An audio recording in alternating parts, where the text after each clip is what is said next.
Are you somebody who's looking to apply to an international university abroad? Here are two things that you need to know, which are very important when making university applications.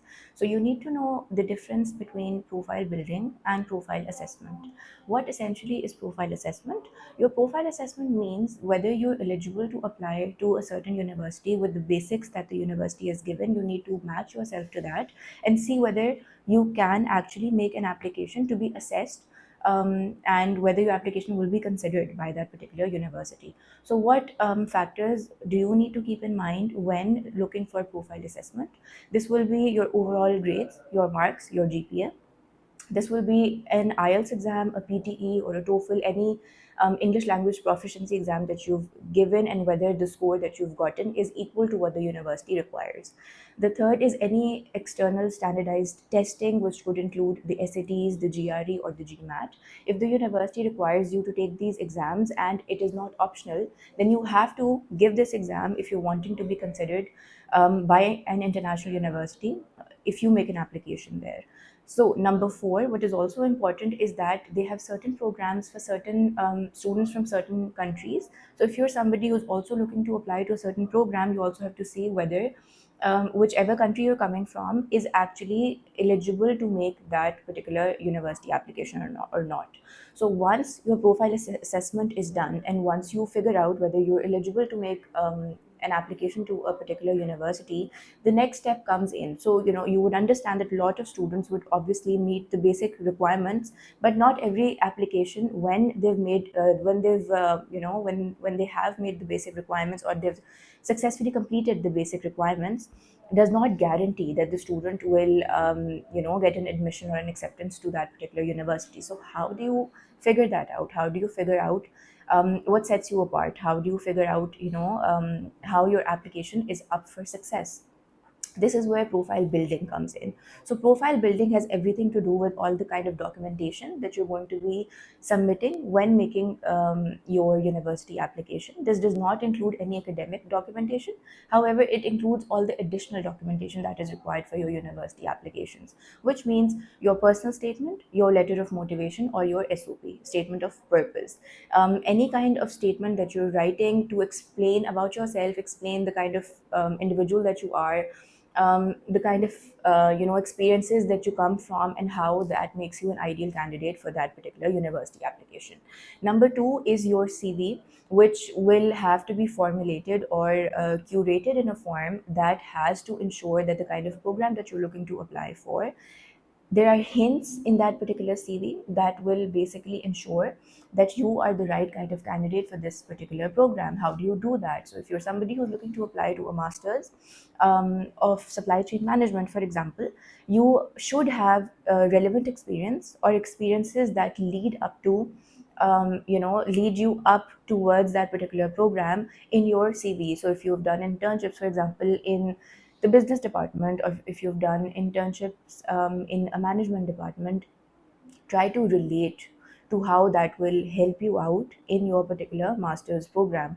Talk about that in your SOP, talk about that in your essay questions that you get for your application. So you have to link everything together. For example, if you're adding these things from your CV, and you're relating to them in your SOP or in your other scholarship essays or your university application supplementary essays, you need to talk about these things and you need to relate to these things.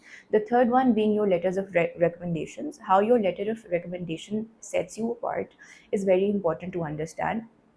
These things are all part of your profile building. So, a letter of recommendation can have things that can simply say that you are punctual, that you know how to handle stress, that you are great with new ideas, that you have great leadership skills. But how do they actually reflect all these qualities in you? So, a detailed letter of recommendation is very important to ensure that you are a successful candidate for a particular university application. How? So, instead of saying that you are a great creative, individual, or you have leadership qualities, instead of just saying that, it is important to explain that in the form of a story or in the form of experiences that you've had with that particular referee, with that particular teacher or a particular manager that you worked with, depending on whether you were getting a professional or an academic letter of recommendation, it is important that you get those things explained. So, I mean, if you're writing a recommendation draft, it is important that you write about how these things have set you up for success. So, for example, how you were great at leading a particular team. Did you do a project? Did you do a research work project, or did you do a practical project where you were managing a team, where you were leading a team, and how you were able to do that? Talk about all those things. These are things that will eventually help in building up a profile where it all comes together in like a web form, and then eventually all of this together will ensure that you're able to be successful in a particular university application. Additional things that you can add up in your profile which enhance or build up on your profile generally would be additional certifications related to the particular program that you're looking to apply to.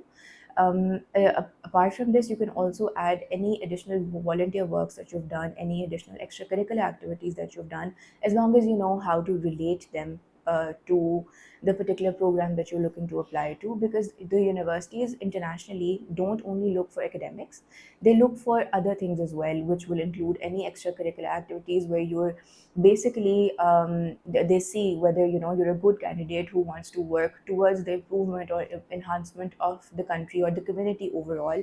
So if you've done anything of the sort, talk about it. Whether you're somebody who's interested in other hobbies, somebody who is interested in sports, somebody who's interested in community work, talk about those things. Talk about those things in relevance to the kind of program that you're looking to apply to, so that you ensure that you're bridging the gap between a basic candidate and an ideal candidate, and you're somebody who's trying to get there. And this is where the university admissions team will feel and understand how you are setting yourself apart. So these two differences between your profile assessment and your profile building are very important to understand, and it is important to be mindful about your applications when you are working towards building a profile. Profile building is extremely important when once you've started working on your international university applications. This could be at any level, be it undergraduate, postgraduate, or PhD. It is, however, very different if you're working towards an undergraduate application, a master's application, or a PhD application. Your profile assessment will definitely be different in all three categories. However, the basics would remain the same.